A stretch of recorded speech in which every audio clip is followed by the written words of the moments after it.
नमस्कार मैत्रिणींनो.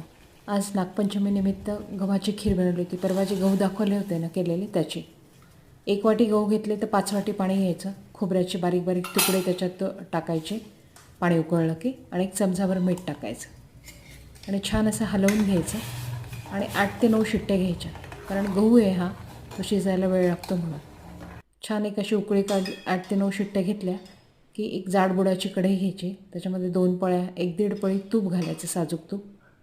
छान असं मंद आचेवर गरम होऊ द्यायचं आणि त्याच्यामध्ये ड्रायफ्रूटचे काप आणि वेलची पूड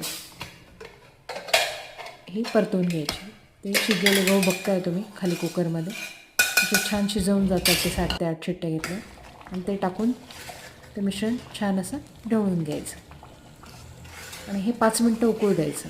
त्याच्यामध्ये 1 वाटीभर पाणी घालायचं ते मिश्रण टाकल्यावर, जेणेकरून ते उकळायला कन्सिस्टन्सी त्याची छान राहते. 5 मिनटं झाल्यानंतर त्याच्यामध्ये साखर ॲड करायची.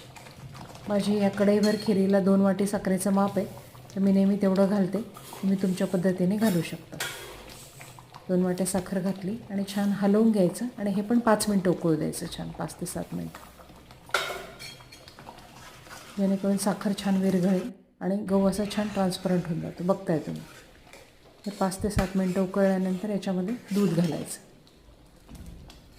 खिरीची प्रोसेस ही स्टेप बाय स्टेप असते आणि उकळणं ही खिरीच्या दृष्टीने खूप महत्त्वाची गोष्ट असते. तर मी 1 लिटरभर दुधाची खीर करते नेहमी. 1 लिटर दूध आणलेलं होतं, तेवढं मी घातलं पूर्ण.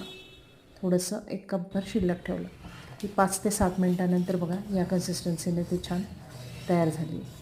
आता मी हिला छोट्या गॅसवर शिफ्ट करून कमी गॅसवर उकळायला ठेवून दिलं आणि अधनंमधनं साईडने हे करून चाळत राहायची. जाडबुडाची कढई असल्यामुळे ती खाली लागत नाही. हा फायदा होतो स्टीलच्या जाडबुडाच्या कढईचा.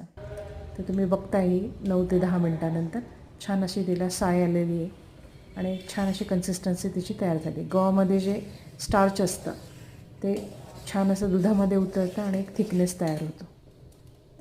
ती अजून एक 9 ते 10 मिनटं उकळल्यावर अशी छान होऊन जाईल आणि तेवढीच ठेवायची, कारण थंड झाल्यावर ही खीर घट्ट होते म्हणून.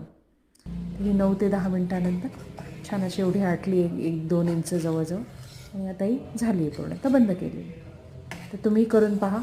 मी गहू कसं करतो याचा व्हिडिओ दिलेलाच आहे. आज खिरीचा पण व्हिडिओ दिला आहे. तर केव्हाही, म्हणजे ही पितृपक्षातही करतात ही खीर, आणि पावसाळ्याच्या दिवसामध्ये श्रावण सोमवारी वगैरे सुद्धा उपवास सोडायला करतात. तर नक्की करून बघा. थँक्यू. लाईक